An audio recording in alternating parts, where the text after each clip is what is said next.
नमस्ते और ओम शांति। आप सब श्रोताओं को आपको स्वागत है आपके channel seek the soul the truth lies within में। और आज इस वरदान में 220 दिन के वरदान में आगे जाने से पहले जो श्रोता इसमें फर्स्ट टाइम आए हैं उनके लिए नीचे लिंक दिया हुआ है यूट्यूब चैनल के लिए, इंस्टाग्राम पे स्पेशली जो सुन रहे हैं इसको, या ट्विटर पे या फेसबुक पे आपके लिए लिंक दिया है, जहाँ पे जाकर के आप पूरे चैनल में जो प्लेलिस्ट है जिसमें आपका योगासन, चेयर पे बैठ करके एक्सरसाइजेस करना, साथ ही साथ रिलेशनशिप्स, ब्रेकअप्स के बारे में, साथ ही साथ में पेरेंटिंग के बारे में, डाइट के बारे में, हर चीज़ के बारे में दिया हुआ है। आप जाकर दे सकते हैं और औरों के साथ भी शेयर कर सकते हैं, और अपने कमेंट्स ज़रूर छोड़ना मत भूलिएगा। तो आज के ईश्वर वरदान में परमपिता परमात्मा कहते क्या है, देखें आगे।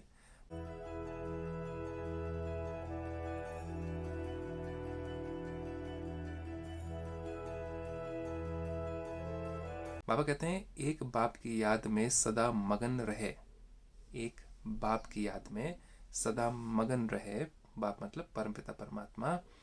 एक रस अवस्था बनाने वाली साक्षी दृष्टा भव। अब साक्षी दृष्टा मतलब क्या है? बहुत सारे धर्मों में कहा गया है, जैसे कि क्रिश्चियनिटी में कहा गया है कि अंत का समय आएगा, एक एपोक्लिप्स का समय आएगा, आपका कयामत का समय आएगा, मुस्लिम धर्म में कहा गया है। महाकाल का समय आएगा, हिंदू धर्म में कहा गया है। आप चारों तरफ देखें, बीमारियां जो आ रही हैं, बड़ी बड़ी चीज़ें जो आ रही हैं, वो एक प्रकार का एक निशानी ही है कि हमें ये तैयार कर रही हैं, हमें अंदर से और शक्तिशाली बनाने की कोशिश कर रही हैं कि तैयार हो जाओ। परमात्मा कहते हैं, बच्चों तैयार हो जाओ। बहुत सारी चीज़ें ऐसी कलयुग के अंत में, जैसे जैसे कलयुग घोर होता जाएगा और डार्क होता जाएगा कलयुग, हम कलयुग में और गहरे उतरते जाएंगे, वैसे वैसे ही सारी चीज़ें और बढ़नी ही हैं। तो उसके लिए साक्षी दृष्टा होना और परमात्मा के साथ में जुड़ना बहुत ज़रूरी है। अभी सब कुछ अच्छा है, धन दौलत है, सब कुछ है, सेहत ठीक है, अचानक से कुछ भी हो सकता है, अचानक से कोई पाट आ जाता है, उसके लिए तैयार रहना। विस्तार में चलें। अभी ऐसे पेपर आने हैं, पेपर मतलब लाइफ के पेपर, एग्ज़ाम पेपर तो अलग बात है। अभी ऐसे पेपर आने हैं लाइफ के जो संकल्प स्वप्न में भी नहीं होंगे। कभी सोचा था कोरोना वायरस आ जाएगा, कभी सोचा था आपके जान पहचान वाले जो कि बिल्कुल सेहतमंद थे वो शरीर छोड़ के चले जाएंगे, कभी आपने सोचा था कि आपकी नौकरी चली जाएगी, कभी आपने सोचा था कि आप बिजनेस ठप हो जाएगा, 1 साल तक, 1.5 साल तक कुछ नहीं।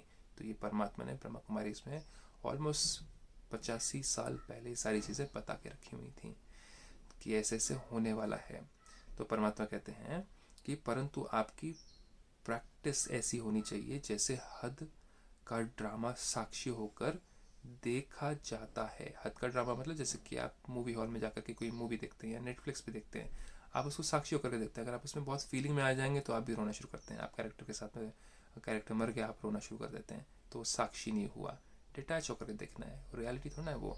लेकिन ये तो रियलिटी है, ये ड्रामा रियल है, लेकिन इसमें भी हमें ये ज्ञान दिया परमात्मा ने कि आत्मा कभी मरती नहीं है। जिन्होंने शरीर छोड़ा, जिसको हम कहते हैं देहांत कहते हैं, किसी ने कोई मरा नहीं है, शरीर छोड़ा है, ड्रामा है, हर किसी का रोल है, कर्मों के हिसाब से उसको अपना अपना मिल रहा है हिसाब किताब, तो वो तो होना ही है। दिवाला लगा, किसी का धन चला गया, कुछ चला गया, ये सारी चीज़ें होनी ही हैं कलयुग में। हिसाब किताब चुकतू करना है, जो पाप किए कई जन्म पहले, तभी तो कलयुग है ना। ये कलयुग ऐसे थोड़ा ना बन जाता है, कलयुग तो हम सब ने मिल करके बनाया हुआ है, हमारे पाप कर्मों की वजह से, हमारी सोच जो मैली हो चुकी उस कारण से। तो उसको तो फेस करना ही पड़ेगा। तो परमात्मा कहते हैं फेस कैसे करो, साक्षी होकर के। तो चाहे परमात्मा कहते हैं जैसे हद का ड्रामा साक्षी होकर देखा जाता है, फिर चाहे दर्दनाक हो या हंसी का हो, तो कॉमेडी का भी होता है, दर्दनाक भी होता है। लेकिन ऐसे नहीं कॉमेडी आप बहुत हंसे, दर्दनाक आप बहुत रोए, ऐसे मूड स्विंग्स में नहीं, है ना। तो परमात्मा चाहते हैं कि चाहे निंदा हो, स्तुति हो, लाभ हो, हानि हो, जय हो, पराजय हो, इन सारी चीज़ों में हम एक समान स्थिति बना पाए इस ज्ञान को समझ करके। जब तक ज्ञान नहीं होगा, सिर्फ भगवान में विश्वास है, भगवान को नहीं जानते परमात्मा कौन है, और ज्ञान नहीं है सारी सृष्टि का, पास्ट प्रेजेंट फ्यूचर का, भूतकाल वर्तमान काल और भविष्य में क्या होने वाला है, तब तक हम तैयार नहीं हो सकते। तो परमात्मा ने हमें ज्ञान दिया हुआ है ब्रह्म कुमारी इसमें, जो कि आप भी सीख सकते हैं। तो परमात्मा कहते हैं हंसी का हो अंतर नहीं होता, ऐसे चाहे कोई का रमणीक पाठ हो, कोई का पाठ बहुत मज़ेदार हो, हंसी वाला हो, इंटरेस्टिंग हो, चाहे स्नेही आत्मा का गंभीर पाठ हो। स्नेही आत्मा कोई जान पहचान के आपके रिलेटिव हो सकते हैं, कोई भी हो सकते हैं, उनका बहुत गंभीर पार्ट आ जाए, बहुत ही बड़ी बीमारी आ जाए, उनको अचानक से शरीर छोड़ दें, वो कुछ भी हो जाए, परमात्मा कहते हैं हर पार्ट साक्षी दृष्टा होकर देखो, क्योंकि आत्मा कभी मरती नहीं है। वो आत्मा ने शरीर छोड़ा, और जो इमोशंस हैं नष्ट मोहा, जो कि हम इतने वरदानों में हम समझते हैं, सुनते हैं, उन सब की प्रैक्टिस करना बहुत ज़रूरी है। हमें तैयार करना है अपना अंतिम समय तक के लिए।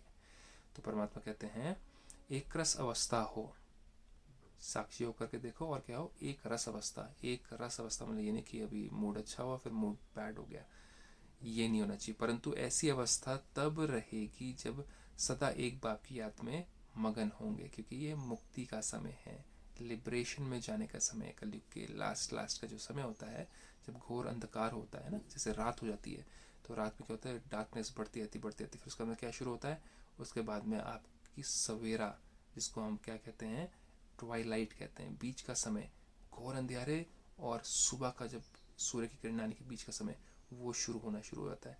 तो परमात्मा कहता है अभी वो समय आ रहा है कि बिल्कुल घोर अंधियारा है अभी, और बढ़ता जा रहा है, डीप डार्कनेस बढ़ती जा रही है कलयुग में।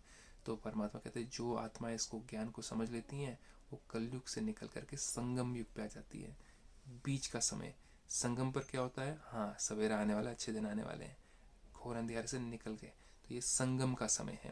तो परमात्मा चाहता है कि हम ऐसे समय में आ जाएं, इस ज्ञान को समझ लें, तब जाकर के हम साक्षी होकर के देख पाएंगे हर एक का पार्ट, चाहे वो अपने रिलेटिव हो चाहे कोई भी हो, हम सबके पार्ट को साक्षी होकर के देख पाएंगे, और मूड्स में नहीं आएंगे, ऊपर नीचे नहीं होंगे, एक रस अवस्था रहेगी। वो बहुत ज़रूरी है। तो वो कैसे हो पाएगा, परमात्मा की याद में रहने से। वो कैसे रहते हैं, वो आप आकर के ब्रह्म कुमारी इसमें ज़रूर सीखेगा, जब भी आपको समय मिले, अभी नहीं तो कभी नहीं।